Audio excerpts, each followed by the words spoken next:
تو آپ کام نہیں کر سکیں گے. اور اسی کا ایک دوسرا رخ ہے، جب آپ دعوت حق کے لیے کھڑے ہوں گے پہلا قدم کیا آتا ہے؟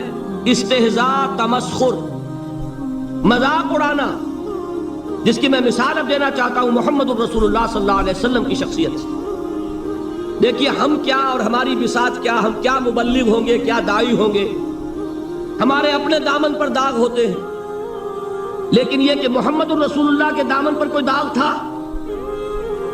ان کو تو سارے مکے والے الصادق الامین کہتے تھے، نہایت محبوب شخصیت تھے.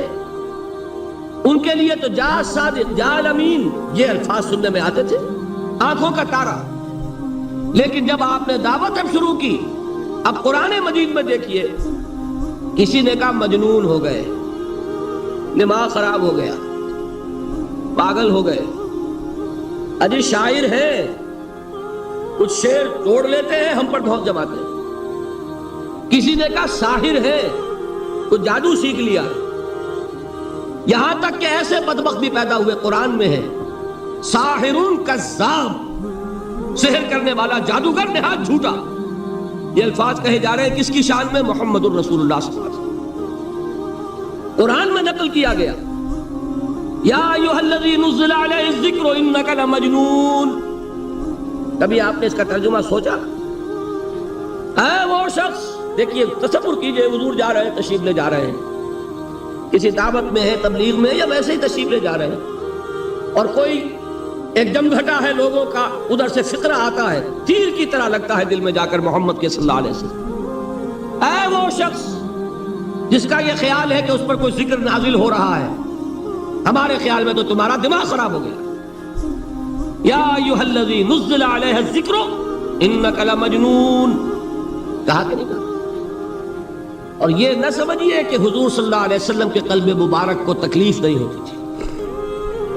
میں قرآن سے ثابت کروں گا، میں کہیں کوئی کہانیاں بیان نہیں کرنا چاہتا. قرآن نے کہا وَلَقَدْ نَعْلَمُ أَنَّكَ يَضِيقُ صَدْرُكَ بِمَا يَقُولُونَ. اے نبی ہمیں خوب معلوم ہے صلی اللہ علیہ وسلم کہ جو کچھ یہ لوگ کہہ رہے ہیں اس سے آپ کا سینہ بھجتا ہے، یہ جو گھٹن ہوتی ہے، صدمہ ہوتا ہے. أَنَّكَ يَضِيقُ صَدْرُكَ بِمَا يَقُولُونَ، ہمیں خوب معلوم ہے کہ جو کچھ یہ باتیں آپ کو سننی پڑ رہی ہیں، یہ کڑوی کسیلی باتیں، یہ جو فقرے چست ہو رہے ہیں، استہزاء ہو رہا ہے، تمسخر ہو رہا ہے. سورہ حجر میں ہے، ایک جگہ کھڑے ہوئے لوگ قرآن کا مذاق اڑا رہے ہیں، بھائی فلاں آیت تم لے جانا، فلاں آیت میری ہوگی، اس کے ٹکڑے کر رہے ہیں، اس کے ٹکڑے حصے بکھرے کر کے قیمہ بنا کر ان آیات کا تمسخر اڑا رہے ہیں. ایک جگہ قرآن مجید میں مذکور ہے کہ فرشتوں کا مذاق اڑ رہا ہے. بھائی یہ دیکھو محمد نے کہا ہے صلی اللہ علیہ وسلم کہ جہنم پر تو کل 19 فرشتے ہیں، علیہا 19 قرآن میں آیت نازل ہوئی. ایک پہلوان کہتا بھائی 10 کو تو میں سنبھال لوں گا، باقی 9 کا تم انتظار کر لو. یہ باتیں آ رہی ہیں حضور کے کانوں. کلام الہی کے ساتھ کیا سلوک ہو رہا ہے، مجھ پر کیا فقرے چست کیے جا رہے ہیں، مجھ پر جس طریقے سے استہزاء اور تمسخر کا رویہ اختیار کیا گیا ہے، دل بھج رہا ہے، دل میں صدمہ ہے. دیکھیے سورہ نون ہے، اور میرے نزدیک یہ دوسری وحی ہے جو حضور پر نازل ہوئی ہے. اس کی ابتدائی آیات نون والقلم وما یسطرون ما انت بنعمت ربک بمجنون وان لک لاجرا غیر ممنون وانک لعلی خلق عظیم فستبصر ویبصرون بأیکم المفتون ان ربک هو یعلم بمن ضل عن سبیلہ وهو اعلم بالمہتدین. نون قسم ہے قلم کی اور جو کچھ یہ لکھتے ہیں. اے نبی آپ اپنے رب کی نعمت سے مجنون نہیں ہیں. یہ کیوں کہا جا رہا ہے؟ حضور کو جو صدمہ پہنچا ہے وہی نازل ہوئی ہے دل جوئی کے لیے، تسلی کے لیے. آپ کیوں برا منا رہے ہیں؟ اے نبی آپ کیوں صدمہ اور رنج اور اندوہ محسوس کر رہے ہیں؟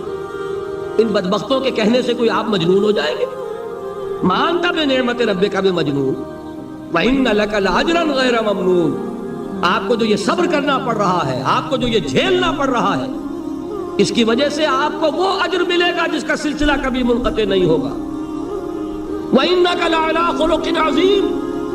اور اے نبی آپ تو خلق عظیم کے حامل ہیں.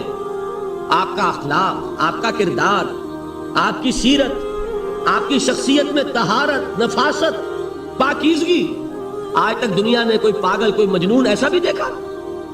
یہ ساری باتیں اللہ تعالیٰ حضور کی دلجوئی کے لیے فرما رہا ہے. اس سے آپ اندازہ کیجئے کہ کتنا صدمہ ہوتا ہوگا. یہی ہے، اس ساری چیز کو جمع کیجئے تو یہ چیز کیا ہے؟ وَاصْبِرْ عَلَى مَا يَقُولُونَ وَاهْجُرْهُمْ هَجْرًا جَمِيلًا. صبر کرو اے نبی، صبر کرو اے محمد صلی اللہ علیہ وسلم.